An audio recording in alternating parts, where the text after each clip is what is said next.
That's pretty nifty. on what it looks like right now. Well, it was in bad shape before they moved it, wasn't it? It was in bad shape before they moved it, and I'll tell you, it's not in good shape right now. And that's why I wanted you to see it, because I wanted to talk to you for just a minute. We are in the process of getting a historic structures report, which will give us dollar amounts on authentically restoring the roof, the chimney, some of the things like this that we need to take care of. Once we get that, then that work will begin, and it will be a fundraising effort that will go.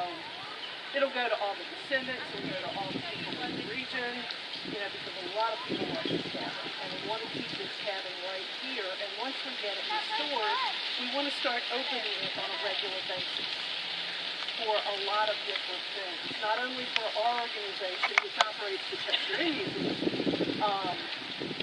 to use on tours and things like that, but to every weekend, May to October, have a craftsman in here, basket weaver, something like that, something to keep people in the cabin and to keep the Taylor name out there.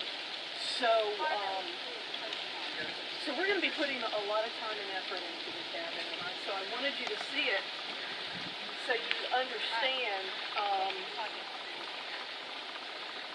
all the work that we're going to be doing on it. And I'm a little afraid to open the door. Oh, yeah. Wow. They cleaned it up. They surely did. So, right now, if you look up, well, no, you can't, because we've got this queen over the floor. The roof, the shingles along the ridge vent have disintegrated. So we've got a lot of water damage on the roof. So we don't let people upstairs right now. It's just one big room like this. It looks exactly the same. Exactly the same.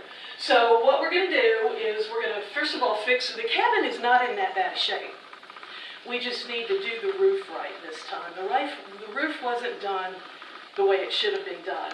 The thing about moving this here in '74 is that we know a whole lot more about proper restoration technique now than we did then. So we want to redo the roof, and then we want to redo the chinking. And I think that'd be fun to do with kids, don't you?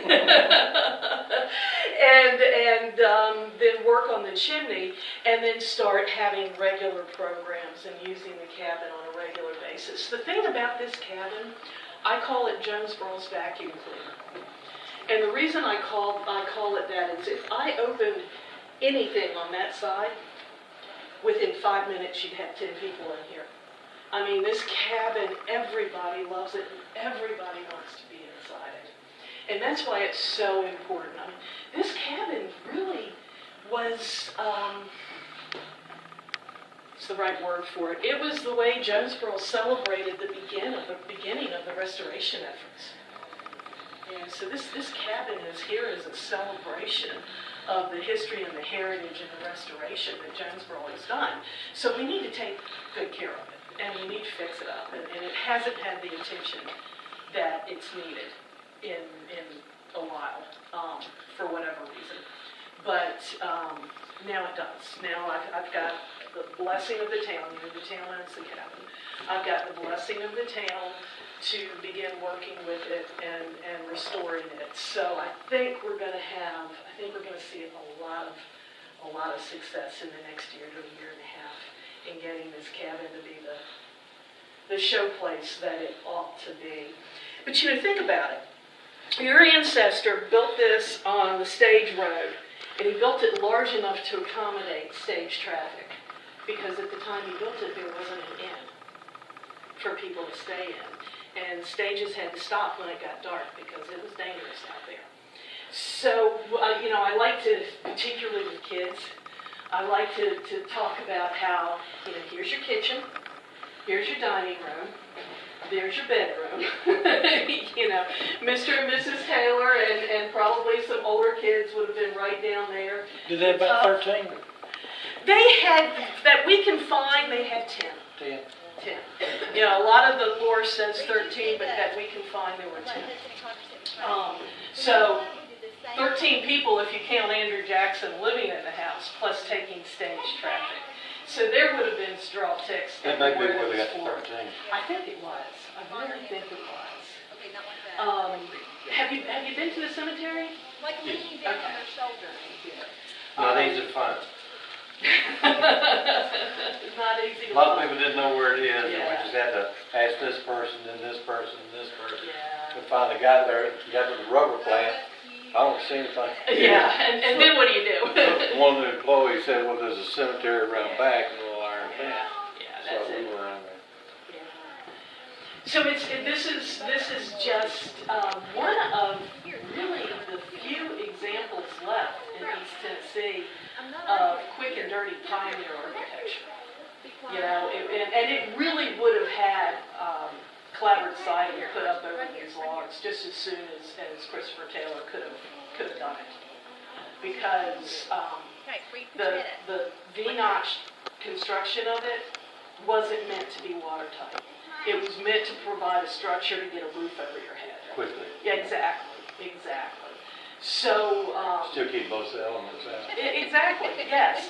And so you know, they would have put the clapboard siding on it just as quickly as they could.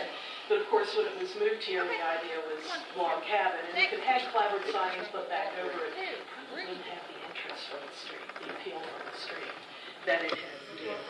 So, Now, one of my ancestors, one side of my family is Bingham's, and down in Leaper's Fork, near Franklin,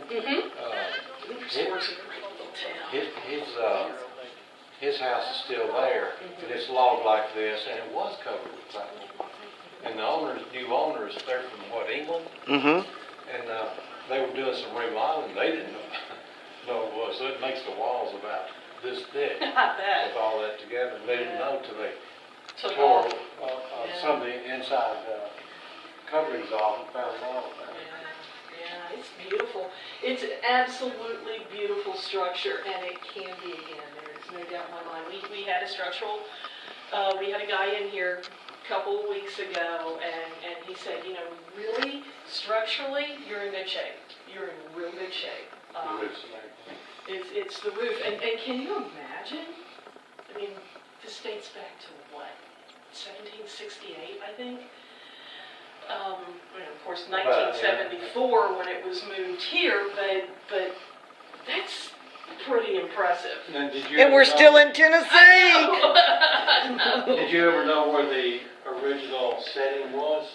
Other than out there at the rubber factory, no, I don't know. Well, I saw an old picture of it one time. It looked like it was on a little knoll, Yeah, I agree. which might be right where the rubber factory is set, or where the graves are. Yeah. And it had a little porch or something on the It back. did. As a matter of fact, we think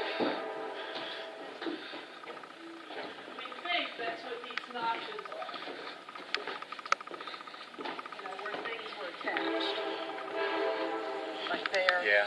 And of course, that notch that was delivered when they put in the little piece of plexi in there so people can see the construction.